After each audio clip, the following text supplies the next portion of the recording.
Hi, everyone, and welcome to today's episode of the Dancers Podcast. And I have today Dor Nahum, which is my very dear, precious friend.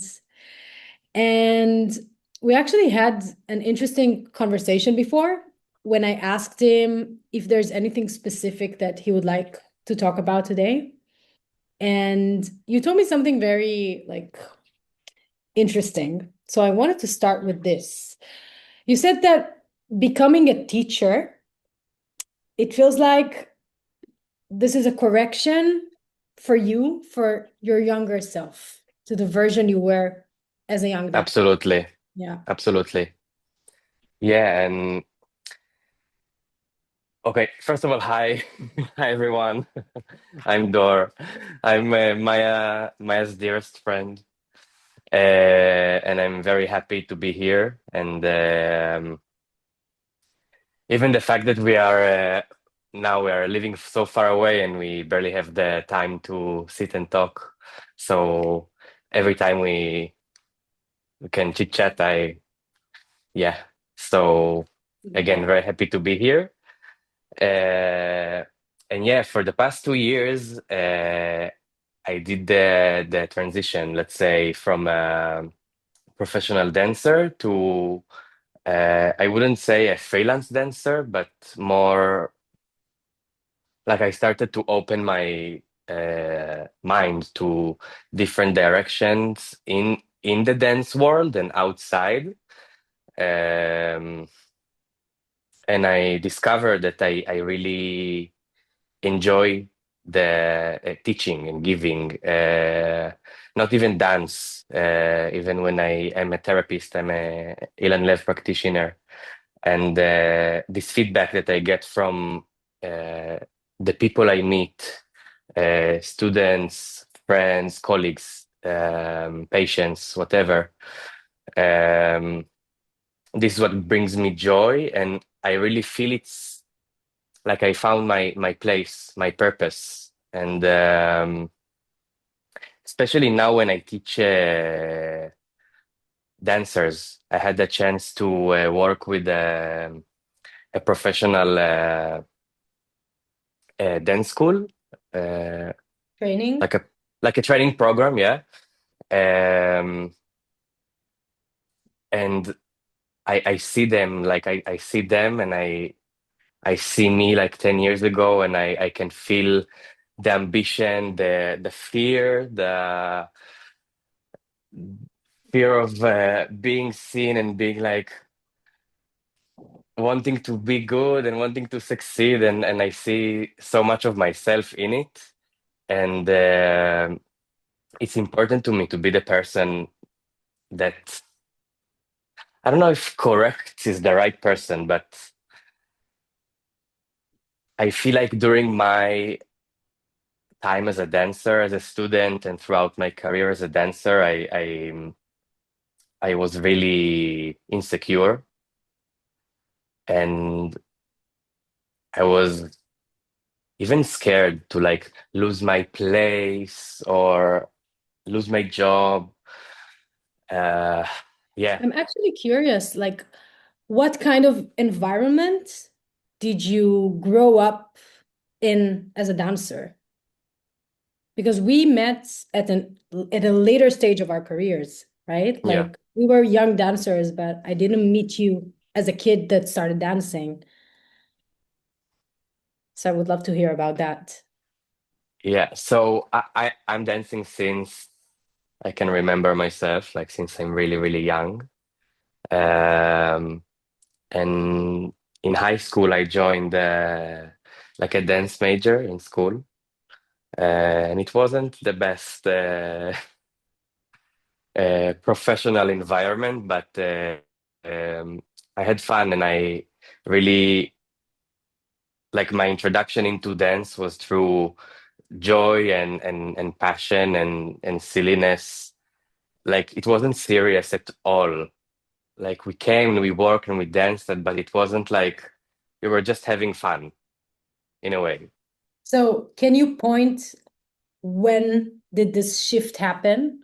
When did it become serious? For me. Yeah. Um, I think maybe 2 years before I finished high school, I realized, okay, this is something I want to do. And to take it further, like even the thought of leaving high school and leaving this place and stop dancing wasn't an option for me. And I was like, okay, I will do whatever it takes. But the point is that I came into the world of dance kind of clueless in a way. Like when I finished high school and I started to get a little more serious, and I joined the training program, and suddenly it hit me. Like first of all, moving out from my parents' house at such a young age, it was like a shock, and moving to a big city and suddenly you dance every day and like it's so serious and everybody around you are like so hungry and so talented, and it Everyone was, like pushing so hard. yeah, and I couldn't handle it. It was, I remember my first month of the program, I was crying. I finished every day by crying myself to sleep. It was very hard for me.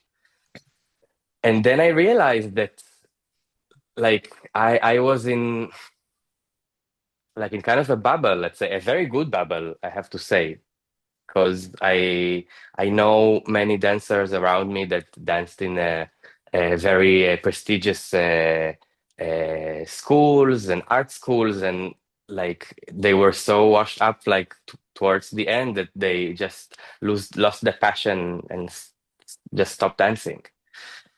Uh, So, so actually, I wanted to ask you, like, you said you moved to the big city for yeah. training for a program. So, what kind of messages did you receive there about what it means to be a good dancer? Because you said your perspective of dance changed. Mhm.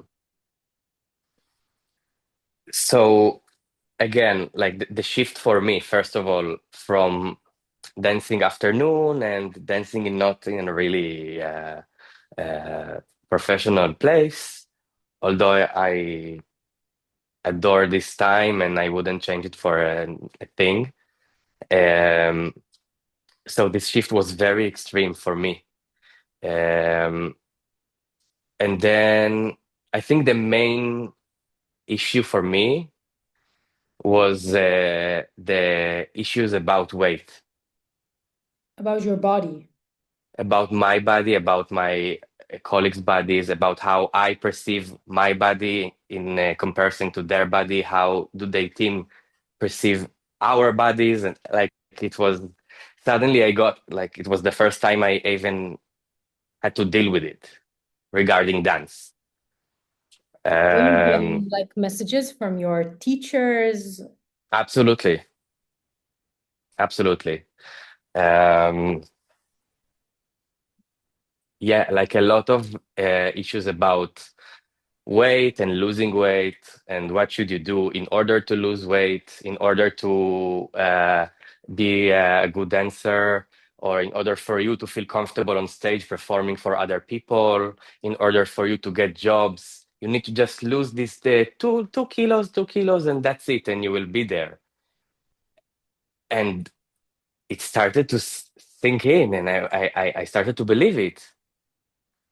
Uh, Even though I'm really glad I was my self-conscious was protecting me in a way, because after every talk that I had with the teachers or people that were involved, um, the first thing I did after the talks is to go to my friends, to the other dancers, and I was just tell them everything they told me, and we would laugh about it.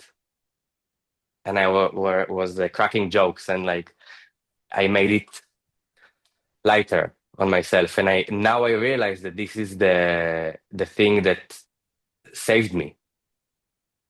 But And you're saying that you made jokes about it, but did it also get to you? of course, at the time I wasn't really feeling it. Also, I was in a really hard time in general, and I felt like it was like the breakthrough of my um, me getting more mature. Like felt like back then I wasn't really aware of myself or connected to myself in a way that I am now. So it's things that are that I had to deal with later, especially in my time as a professional dancer, for sure. Okay, we're It's gonna drop back into it later, but I wanted to yeah. ask you, like, was there something that you needed at that time as a young dancer that you didn't get?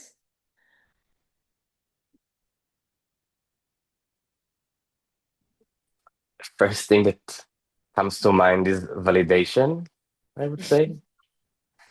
Oh my God. Okay, let's talk about validation.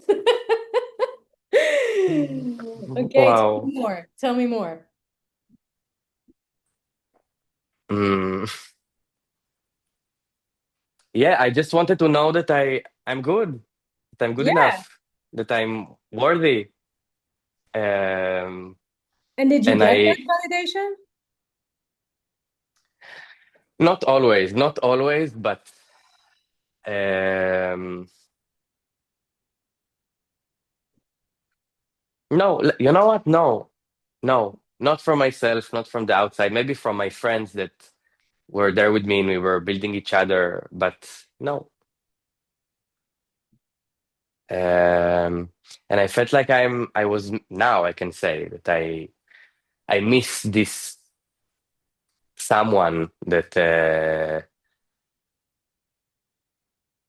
will be like a role model, someone that I can aspire to be like, let's say, that is from the place that I want to be in one day, and that will be like, babe, you're fine. All the things that are around you, this is bullshit. Like this is bullshit. This is not the real thing. This is not how we do art. Um, and this is and we shouldn't perceive art through the lens of I don't know. At least for me, I guess it's subjective. I don't know. Like it shouldn't even be a factor, like the way your body looks, in my opinion, at least.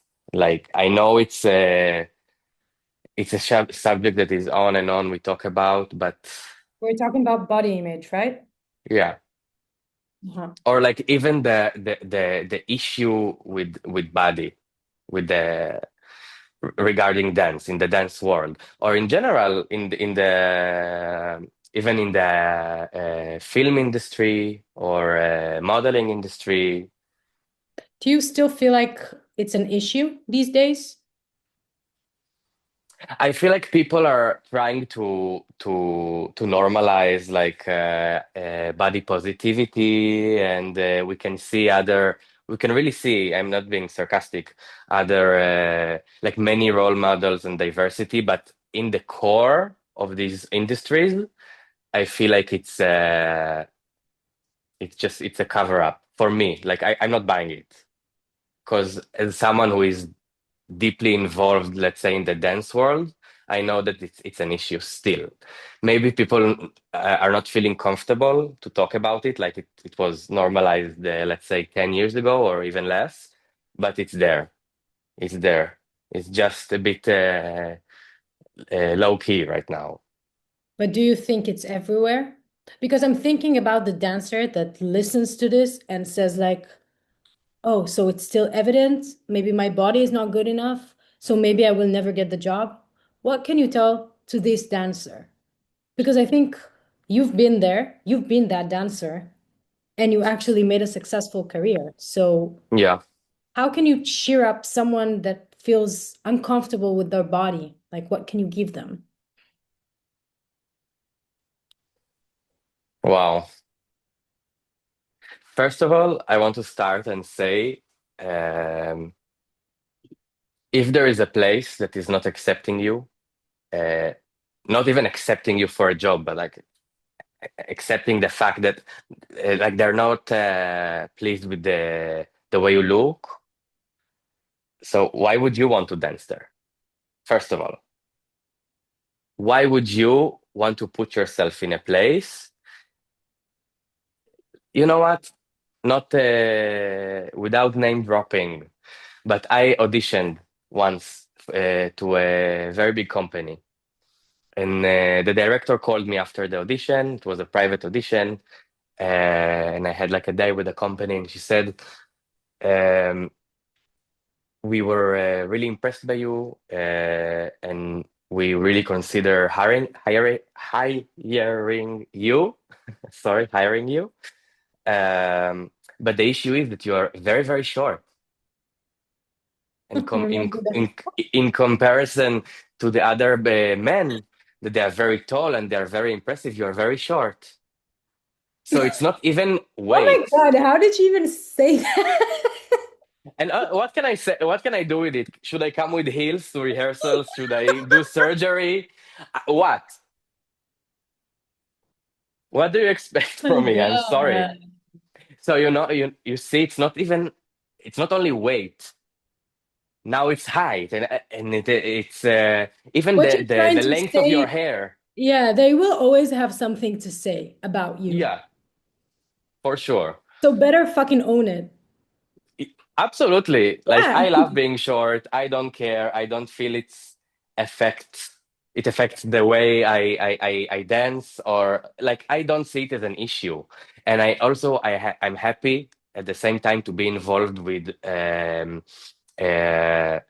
choreographers and teachers and dance companies that don't really care about it. So I'm happy to see that there is a balance, and some organizations are they moved on from Yeah, and I this. also think that regarding body image and weight, there's there are many places that they don't take it into consideration that much anymore.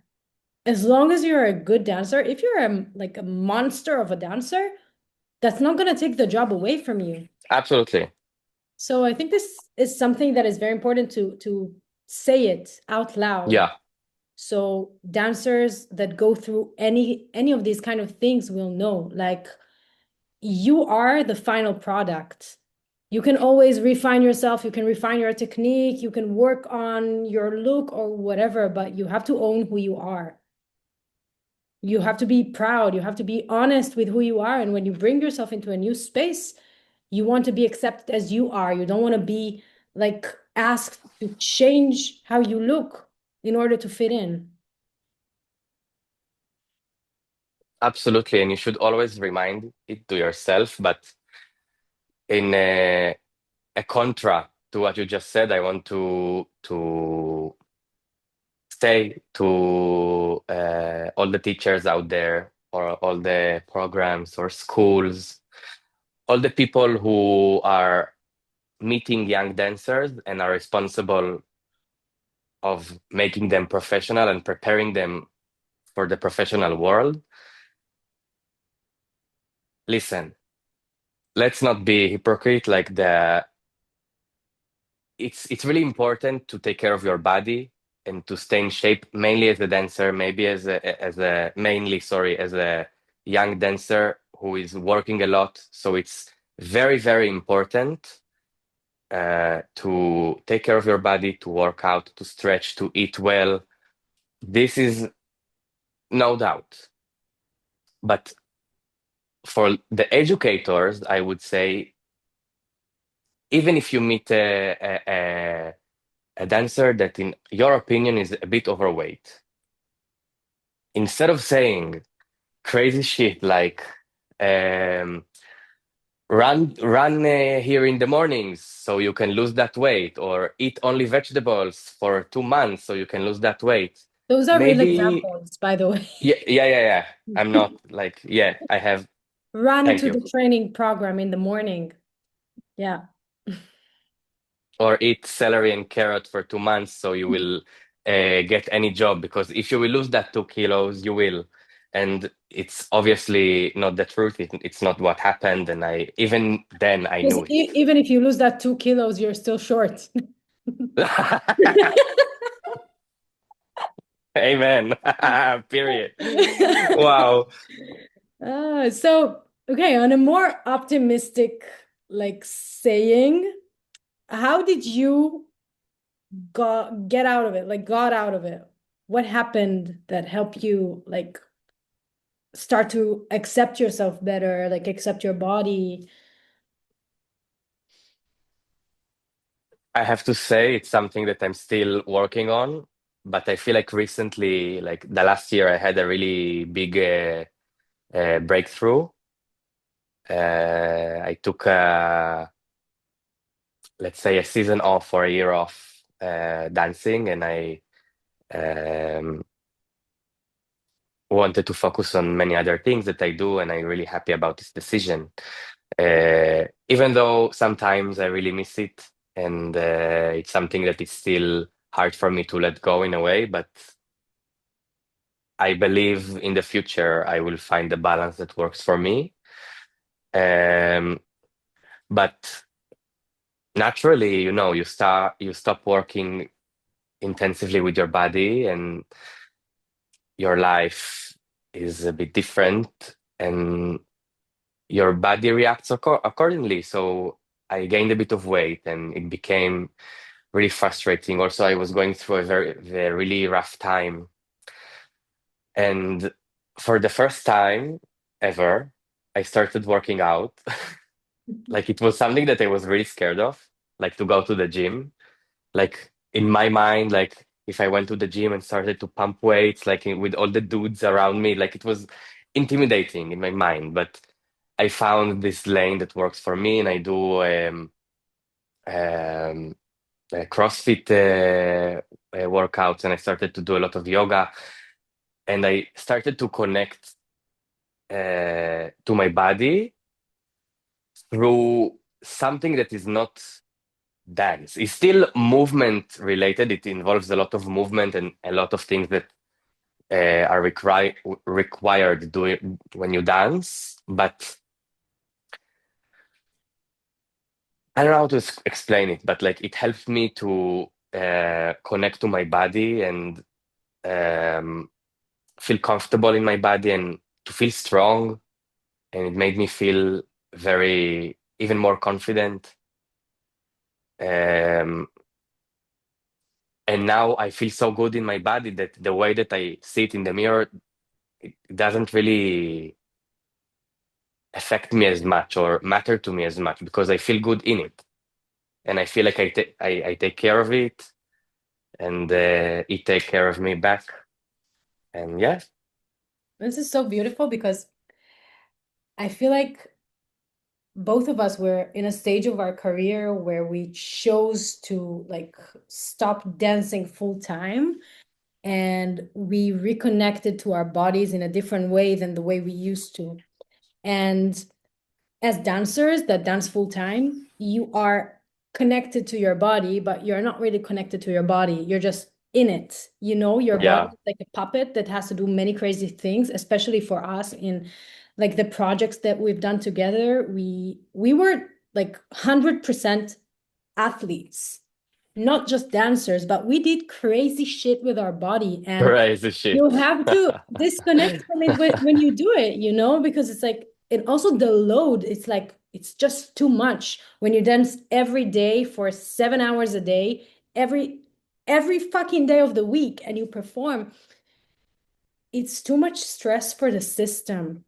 And this is actually really interesting. Like, what happens to you after you stop dancing full time and you finally understand that you were disconnected from your body for this whole time? So I'm trying to think, what can we tell dancers that are currently dancing full time, how they can treat their body better? You know, how can they actually connect to it? I'm very happy you brought this up. Um, so I can say from my perspective as a therapist, as an Ilan Lev practitioner, I discovered the Ilan Lev method while I was dancing very, very intensively in a company, and I never thought of being a therapist. Like it wasn't something that I ever thought I would do, honestly. But I was so affected by the method and the way it helped my body feel, um, the way that it helped me to find softness within myself, like in my body and from the body. It really calmed my nerve system and my mind even. Um, So this is a beautiful tool that I found there, and from the moment I started to go regularly to get treatments, I just knew it's something I have to give to myself. It's a big gift. It's a big tool, sorry, that I want to have. First of all, to help myself and to know how to treat and heal myself, and then of course to bring it to other people. So having said that, I would suggest you to breathe and relax and let go and bring softness to your body and bring movement that comes with ease, that will give contrast to the intense work that you work all day.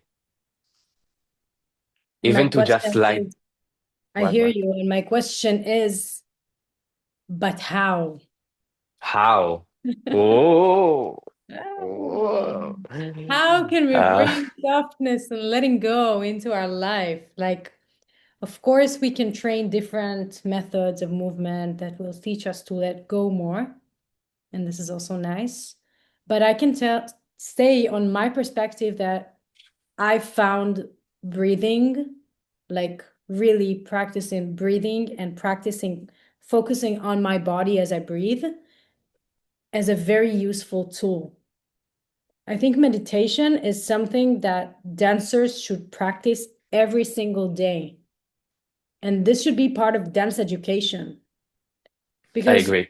you work so intensely with your body that sometimes the body is an autopilot and you're just here in your head, like correcting Yeah. yourself, like telling yourself what you're supposed to do, monitoring every single action, every single move you do, instead of sometimes you don't even know you have pain until something really bad happens and there you're like, oh my God, I knew this was going to happen.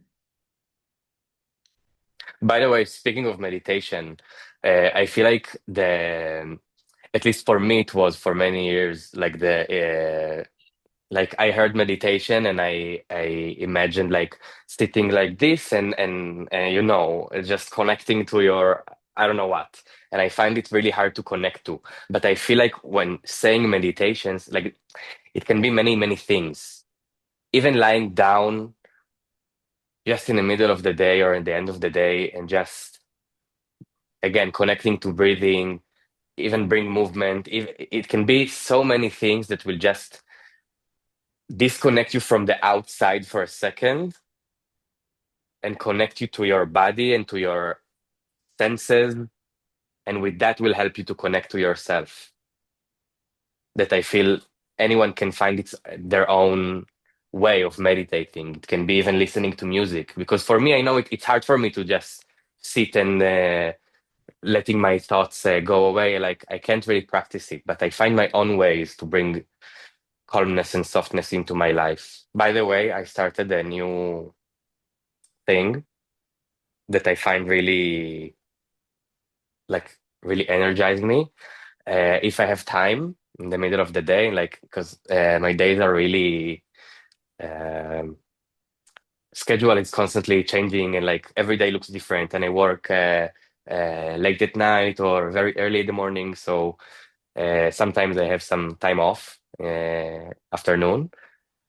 So I started to do power naps, and I just go into bed, lying down on my back, which I never do when I go to sleep. but I put an alarm for 20 minutes and I'm just allowing my body to relax, not even sleeping. Wow, Uh, this is and amazing. then wake up, drink espresso, good as new. I'm telling you. Amazing. I think power naps are really strong, and especially I think the way you explained it, like you don't actually have to go to sleep fully, but you can let your body rest now for 20 minutes without any distractions, without scrolling on your phone or trying to do something. We don't Yeah. always have to use the time that we have, like the free time. This is an unpopular opinion, but I learned it like with every cell of my being that I don't have to use every minute of my day to produce something. So, yeah, I think I'm going to talk about it in a different time, but I want to ask you now a little bit about um, what did you learn in your time with Batsheva Dance Company? Wow. So many things. Wow. What a question. Yeah.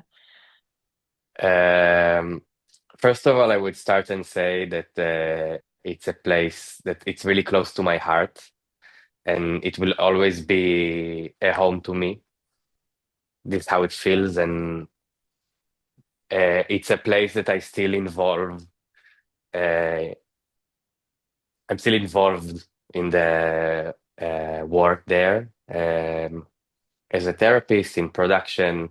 A lot of things that are backstage, and it's really nice for me to be in this position in this place. I feel um, like I can observe now on my time back then, and like I have I'm experiencing a lot of closures, like between me and myself about the past. Um, yeah, like overall, it was really amazing.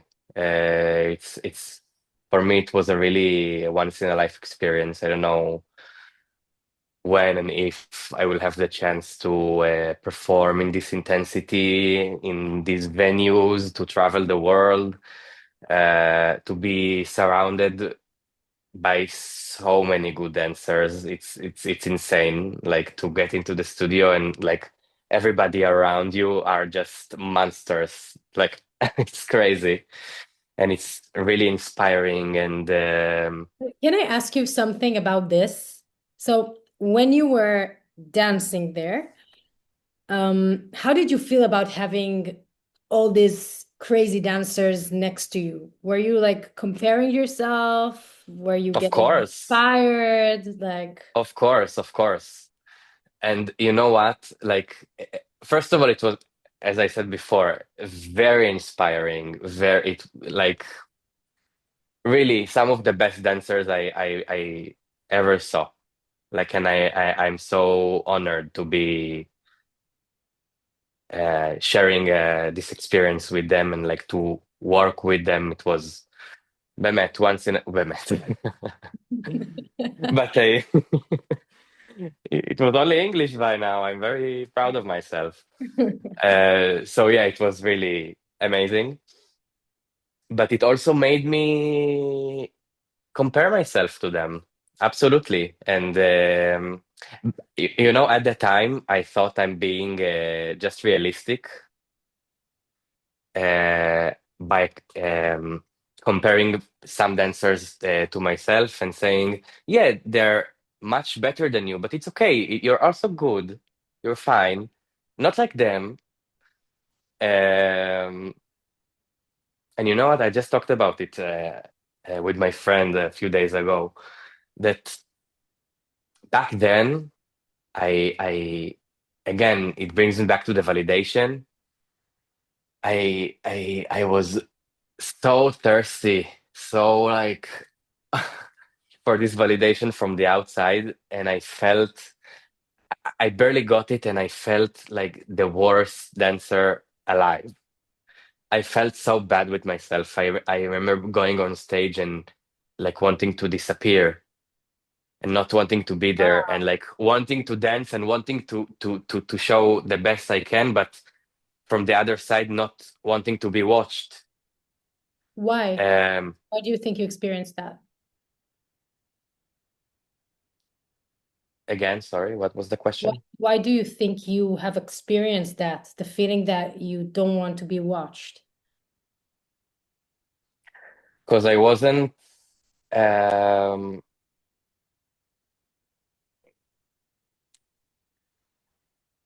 wow, I will just say it as it is, even though I wasn't proud of what I have to offer. I don't know if proud is the right word, but I Wait, wasn't. before we move on, I'm curious because you weren't proud of what you had to offer because you knew that you were supposed to be a certain way and that you weren't. It's not that I knew, it's that this is what I perceived in my That you have mind. to Like, be a certain way. yeah, that I need to like be in a on a certain level and to I don't know. I build this criteria in my mind that some stuff were really my own uh, mind, just going through it back then, and some was really stuff that I knew were expected from me. And if I knew that if I wouldn't deliver, let's say, it's not that I will have it will have consequences, but I knew that I had to deliver, and No, it might have consequences. also, It yeah, might.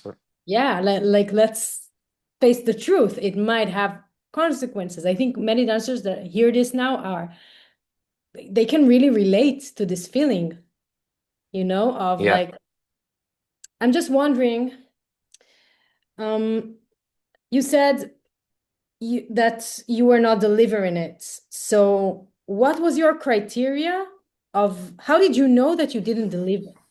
Was it just a feeling on stage? Was it after you went off the stage? I think this stress that I was in, like the constant expectation to deliver, the expectation from myself and from the outside, it made me freeze. I lost my creativity. Like I felt like I need to produce something and I wasn't confident in what I had to offer to just follow my body and really research on stage. It's You something know that what I I'm thinking now, as we're what? speaking, that maybe we were never expected to be anything. Like, I think because both of us went through the same things at the same time, we shared this experience of course, there were inner expectations from ourselves, like the things that we thought that we needed to be or to do.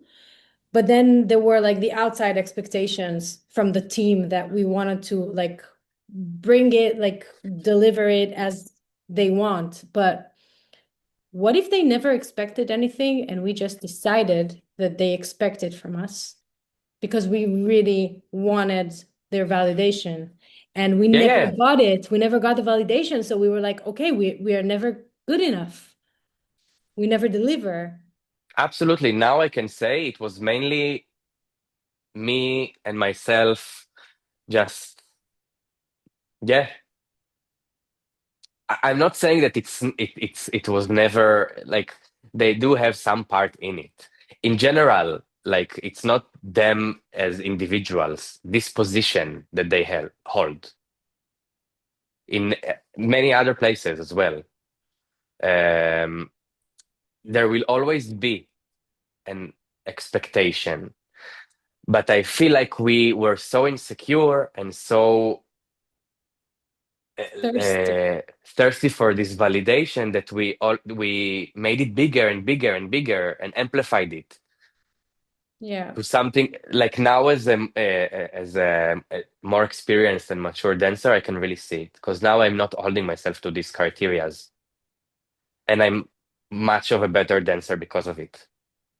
Because I feel confident in what I have, and I'm just bringing what I have to the table, and it's good enough for me. So for me, it doesn't really matter if it's good enough to the outside. If you want to work with me, cool.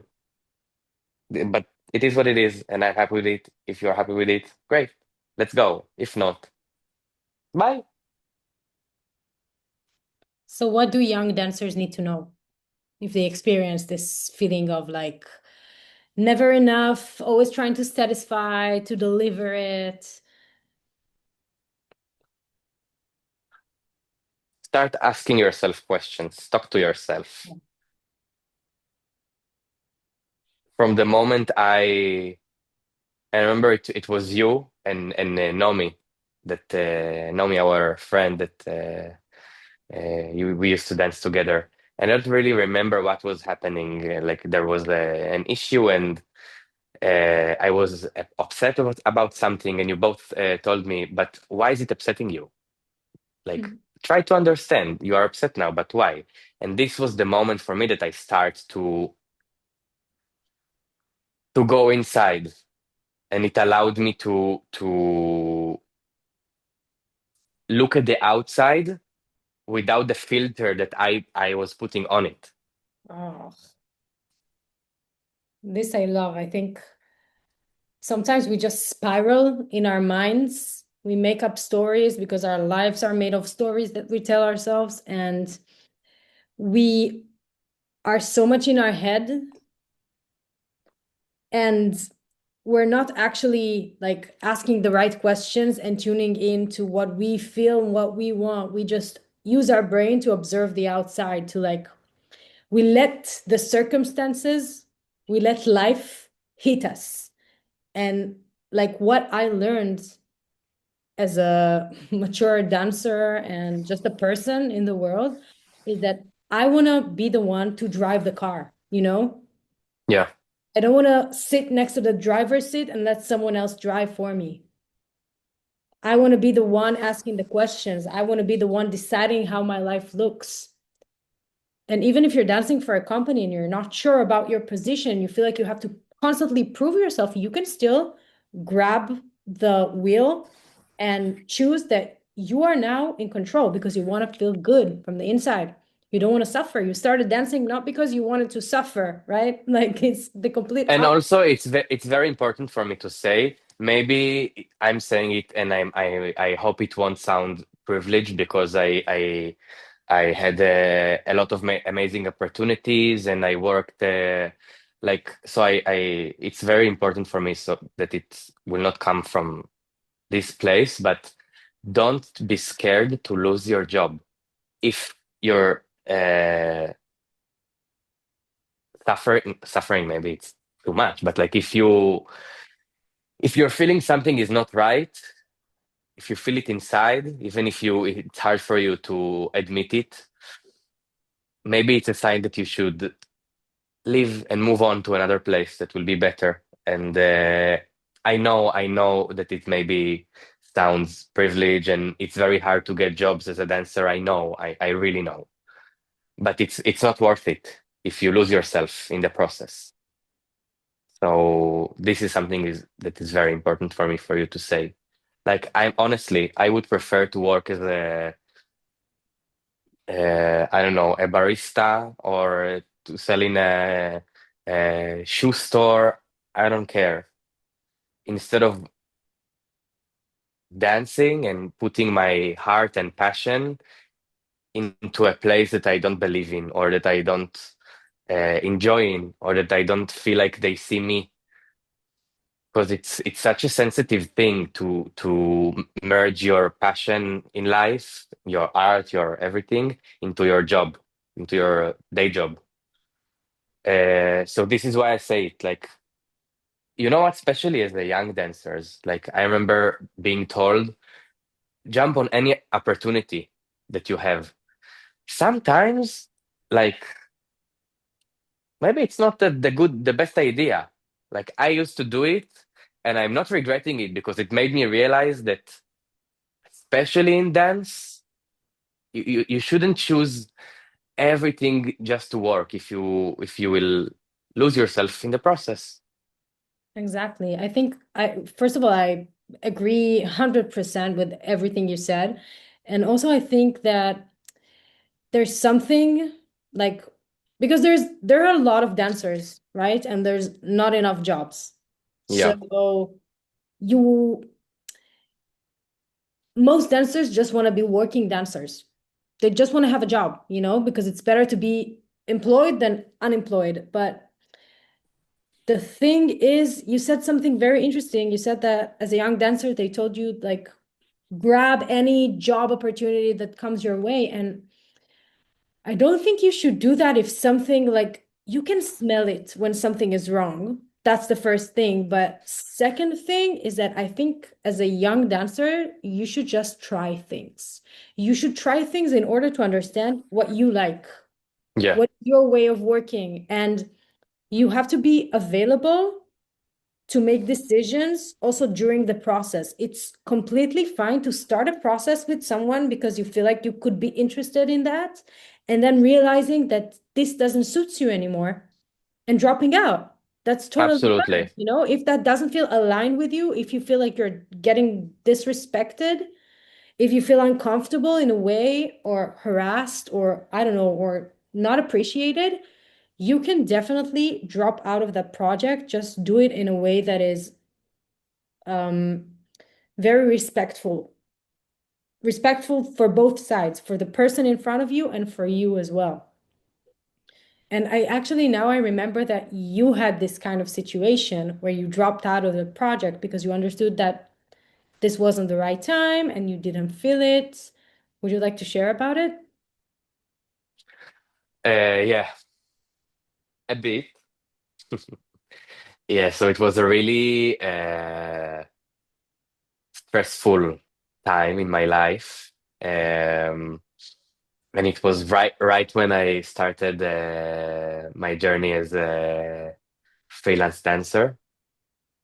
Um, and I felt like I was acting and taking decisions from a place of, okay, I want to dance, so I just started to collect gigs and jobs, and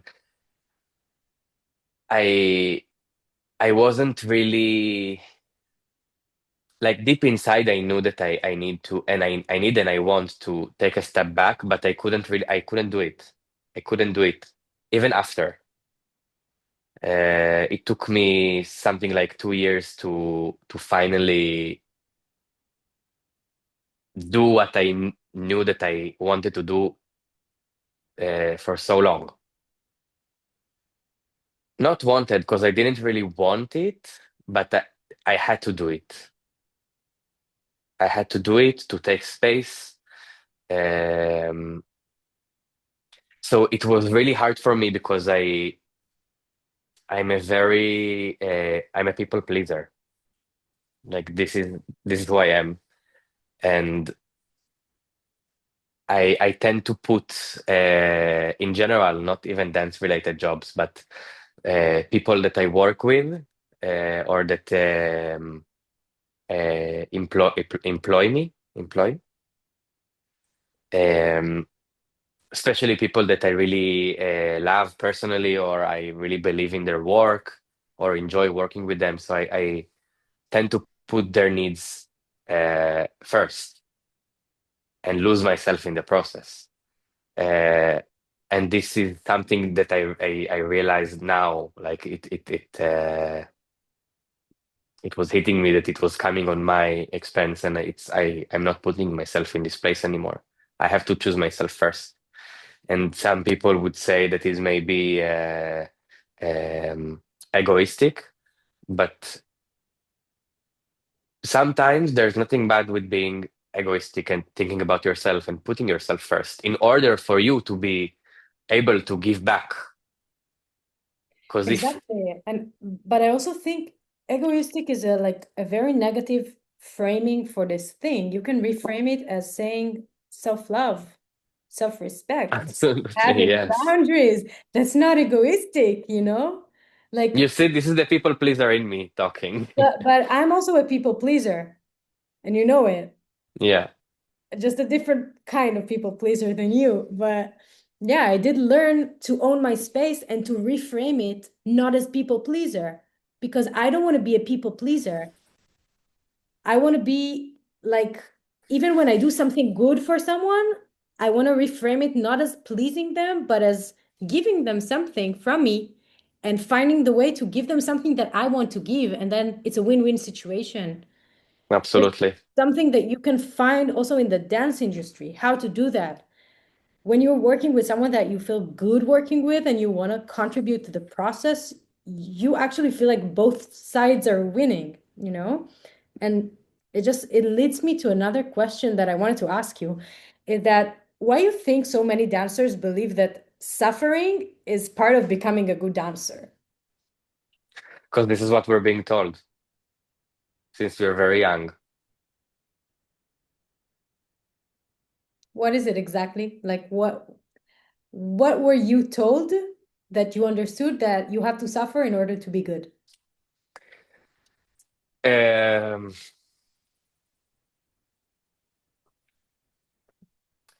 like, you know the saying, like, you should work hard in order to achieve things.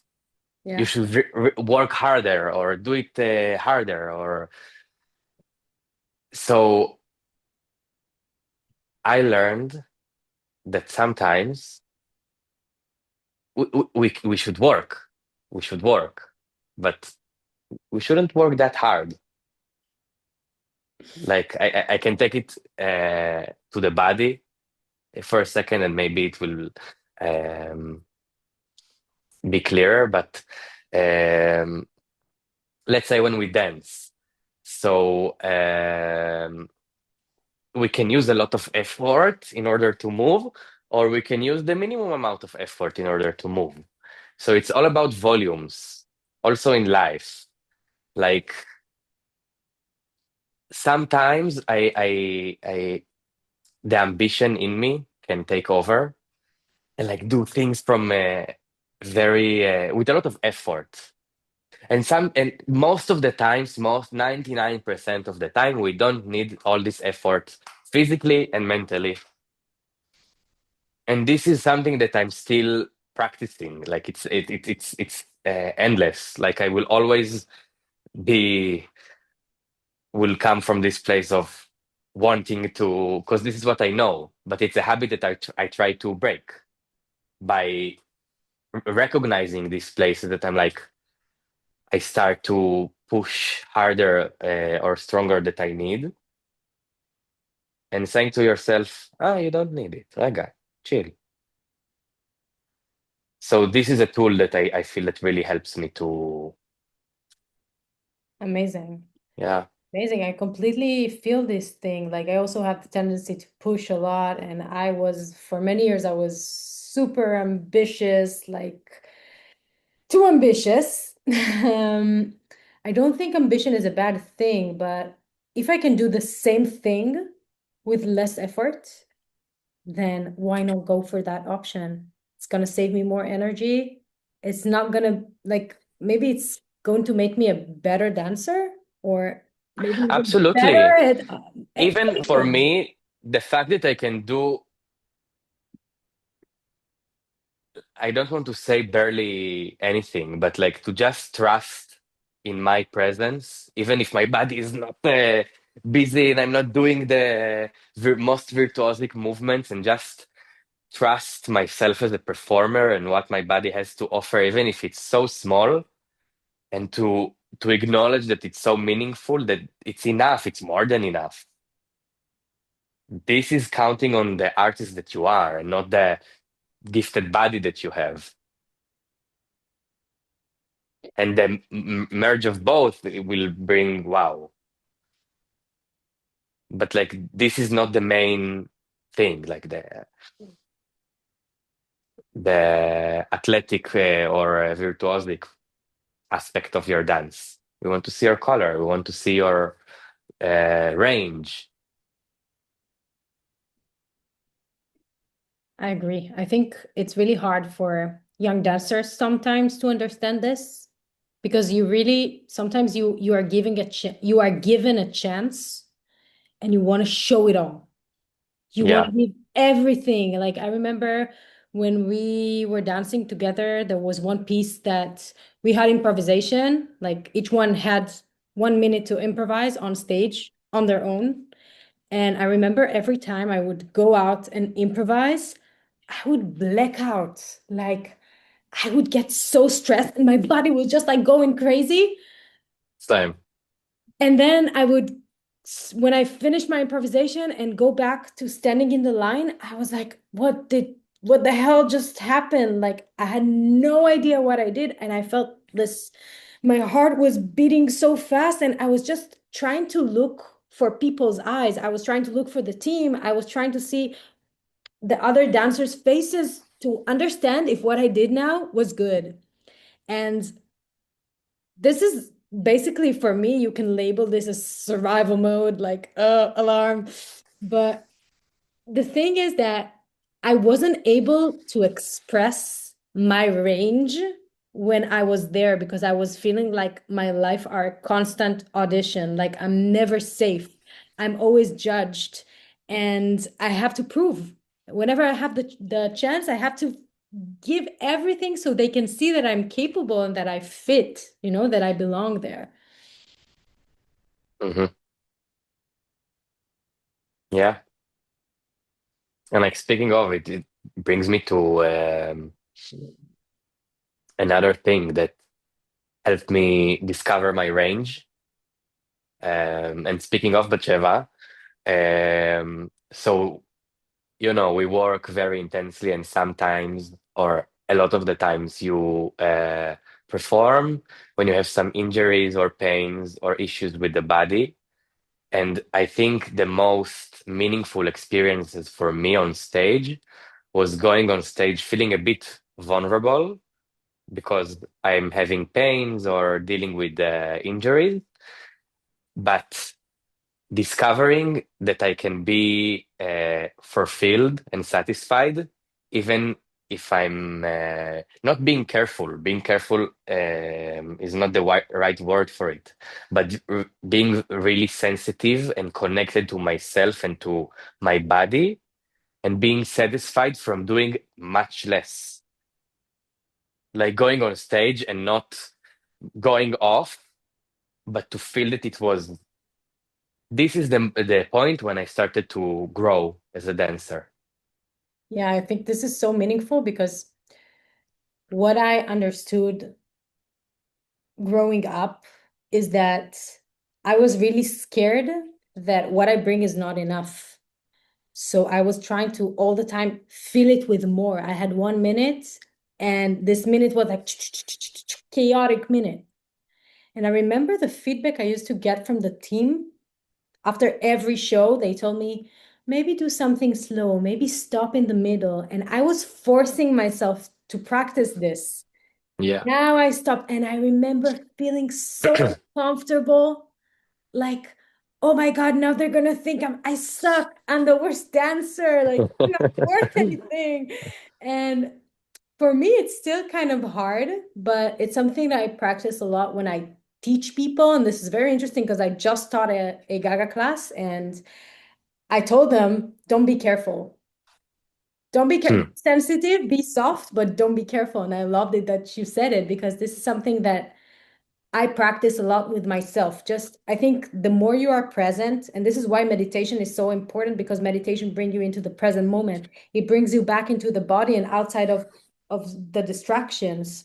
And the more you are in your body and in the moment, and you can actually see the things around you and observe the situation, you can take more time and you relax and you can actually find your range because you understand you don't need to deliver something to someone's imaginary expectations that you made up because you think you're not enough, because you didn't get the validation and you were fed with the belief that you need external validation in order to know that Yeah. you're good. And yeah, I think this is something that both of us been through, like understanding that the validation can actually come from inside, from a place of feeling satisfied by what I just did. For me, it was fun. For me, it was interesting. That doesn't matter. Like I remember once one of the team members in Batsheva told me, you are gonna have your big leap when you'll be able to go on stage and stand there. Instead of doing your solo for 4 minutes, you are just gonna stand there and know you were good enough. I will never forget this.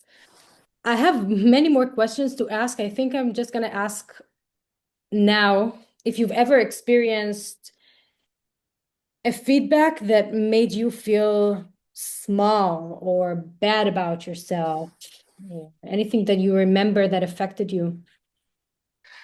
Like most of the time was the feedback that I got was, what should I fix? Um, and what should I fix without most of the times how to fix it. Sometimes I got like general notes, but not something that I could really work with, and I missed a lot the uh, to know what should I keep, what works, what's good, because I mainly heard what is not working, what is less. So I started to look only on this because this is the only feedback that I got most of the times. Not always, I have to say, not always. Um, and now as a teacher, as a rehearsal director, I can when I work with my dancers, I it's really important for me, even though I'm working with them and I will give them suggestions and corrections. It's important to me that when I see something works, to say it always, all the time, even if I need to say it 50 times a day. If 50 times a day it was good, I will say it. And then it becomes better and better. And I'm not saying it like I do it and I see it working. I see I see the dancers are getting more confident. And it's so important. I constantly get feedback from the students that I work with or with the dancer that I work with. And I'm not taking the credit to myself and saying, wow, I'm such a good teacher or I'm such a good role model. And I'm not seeing, I'm not treating it in a personal level. Like for me, the fact that the student or this dancer came to me and saying it to me, "Y- you're doing the right thing." Like it's a sign for me from the universe. Okay, this is your thing. This is your right place. This is where you should be. And I feel this is the my gift back to the dance world. Like this is the best I can offer. Like it's much more meaningful for me than to be on stage and to do all these amazing projects. It's amazing and it's fun and I love it and I will probably do it again. But now I feel like this is my time to give back. And by giving back, I receive so much, and it helps me to close many Pandora's boxes that were like still open and like unsolved issues from the past. And by giving people what I lacked, I feel like I get it back. Right, this is so amazing because I also feel the same when I work with dancers. And I think that our generation of dancers, we were raised and taught by all the time trying to fix ourselves, by all the time looking at what is not good, what is not enough. And for me now, when I work with dancers, I feel like they can become really like excellent dancers if I will actually treat them with kindness, if I will actually be open to see the human being behind it, not a machine, they're not robots. Like I can actually give them something that is specific for them, not for everyone in the room, for this person. And when And I see also, them, yeah. sorry for cutting you, but why wouldn't I be nice to people I work with in general? Not even in the dance field, but like just in general. Why wouldn't I be approachable for people I work with, for people that I know my opinion is really important to and will affect them. Especially when you're working towards a mutual goal, whether you're a teacher Right. and they're your students, you want to get there somewhere, or whether you're a choreographer or a rehearsal director that's working with dancers and they're supposed to go on stage with this material. So I want to wrap it up with one more question. So, do you think that after all that you just said, do you think that dance education is changing? Yes, because of me. So, okay, one more question. What kind of dance world do you hope that the next generation will grow with? Um, I hope we we will be able to take ourselves a little less seriously, to take our craft very seriously, but to just get lighter about it. It's not so serious. It's art, it's dance, it's entertainment. And I hope for us as a community to start get a lot of money. Yes. I Yeah, feel like we are definitely. so Yeah. talented and we put our life into it and we deserve a proper tagmul, payback. Payback, We deserve it. definitely. And I'm working very, very hard in my own bubble to make it work for myself. And sometimes I it happens. Sometimes it's not. But I feel us as a community, we should start demand more because we deserve much more than what we earn now. Um, so yeah, this is the main two things that I wished for us. Okay, my love, I had the best time, really. Always Me a too. pleasure to speak with you. And thank you for listening. If you have any questions for me or for Dor, you are really welcome to reach out and talk to us. We're here for you. We are nice people. And thank you for listening. I'll see you in the next episode. Bye. Bye.